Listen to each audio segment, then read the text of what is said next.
আমার তোমাকে সব বলতে ইচ্ছে করে, সকালবেলা নরম আলো থেকে নিশীথে রাতের নিঃশব্দ কাঁপন পর্যন্ত। কে কি বলল, কি শুনে বুকটা ধসে পড়ল। কোনো দোকানে হঠাৎ এখনো তোমার পছন্দের শাড়িটা দেখে দাঁড়িয়ে রইলাম দীর্ঘক্ষণ। তোমাকে বলতে ইচ্ছে করে আজকে আকাশটা ছিল একদম ধূসর, তোমার বিষণ্ণ মনের মতো কোনো রোদ নেই, তবুও আলতো উষ্ণতা যেন লেগেছিল বাতাসে। যেমন তুমি না থাকলেও থাকো। একটা পুরনো গান শুনেই তো তোমাকে মনে পড়ল।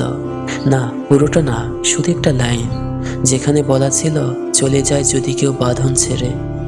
তোমাকে বলতে ইচ্ছে করে আমি কেমন করে তোমার অনুপস্থিতিকে ভালোবেসে ফেলেছি, যেমন করে পথিক ভালোবাসে ফেলে আসা রাস্তা, কিংবা লিখে রাখা সেই চিঠি যা কাগজে আছে কিন্তু পাঠানো হয়নি প্রাপকের ঠিকানায়। তুমি নেই, তবুও প্রতিদিন তোমার সাথে আমার এক দীর্ঘ আলাপ হয়, জেগে থাকা রাতে, হেঁটে যাওয়া স্মৃতির আলপথে। ধন্যবাদ।